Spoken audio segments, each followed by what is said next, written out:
Hebu soma ile Danieli 11 ule mstari wa 40 hadi mstari ule wa 44. Msomaji. Danieli 11:40. Hadi 44 nasemaje? Anasema na wakati wa mwisho, mfalme wa kusini atashindana naye. Na mfalme wa kaskazini atamshambulia kama upepo wa kisulisuli. Pamoja na magari ya vita. Na wapanda farasi. Na merikebu nyingi. Naye ataingia katika nchi hizo. Na kufurika. Na kupita katikati. Tena ataingia katika hiyo nchi ya uzuri. Na nchi nyingi zitapinduliwa. Lakini nchi hizi zitaokolewa na mkono wake.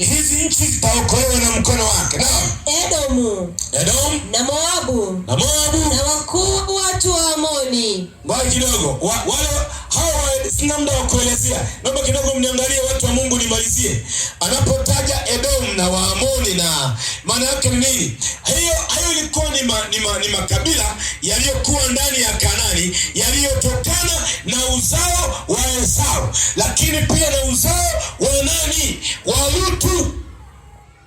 Kwa hiyo walikuwa ni uzao ambao usiomcha Mungu. Kwa hiyo waliishi ndani miongoni mwa nchi ya Kanaani wakiwa wanaabudu miungu mingine. Sasa wakati wa mwisho, kwa nini ametajwa Edom? Ametajwa Amoni? Naomba mniangalie vizuri.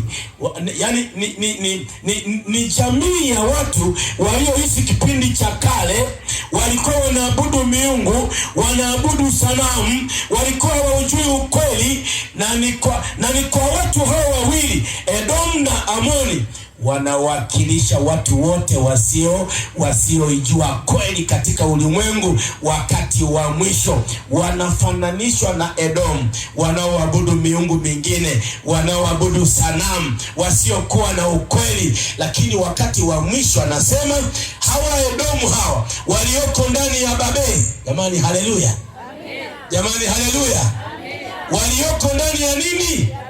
Ya Babeli, watakimbia, wataitwa, watatoka ili waje kujiunga na ndugu zao wana wa Israeli wa kiroho. Jamani, Bwana Yesu asifiwe. Sasa kwa habari hiyo ya mfalme wa kusini na mfalme wa kaskazini, hiyo habari kidogo niache, kwa sababu inaelezea inazungumzia habari ya nguvu za kidini. Dini ya Kirumi hii inaelezewa hapo, halafu itashindana na nguvu za kidunia. Kuna kitu fulani kwa kidogo nikiache hapo, lakini nasema ndani ya utawala huo wa nguvu ya kidini watakuwepo wana wa Edom, watakuwepo wana wa Amoni. Yani wanawakilishwa na Edom ile ya zamani, walikuwa wanaabudu miungu, wanaabudu milima, wanaabudu mababu zao. Wanawakilisha watu wanaoishi ndani ya mfumo wa kidini wa ulimwengu wa leo uliojaa machafuko, wanaoabudu miungu mingine, wanaabudu sanamu. Na ndio hao wanatajwa wakati injili inahubiriwa wakati wa mwisho. Hawa wana wa Edom watakimbia, watakuja kujiunga na ukweli. Jamani haleluya. Tegemeeni mafuriko. Tegemeeni mafuriko. Tegemeeni mafuriko.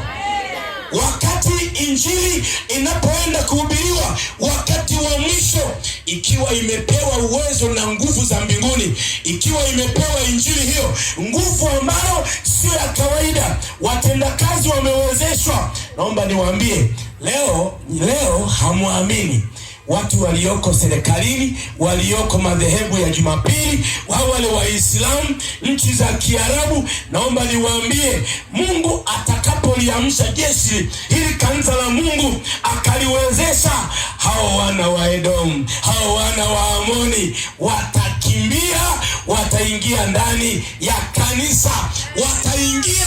Lengo ni nini? Ili kufunga kazi, ili kumaliza kazi. Yani ngoja niwaambie, kazi itamalizwa kwa ushindi haujawahi kuonekana duniani.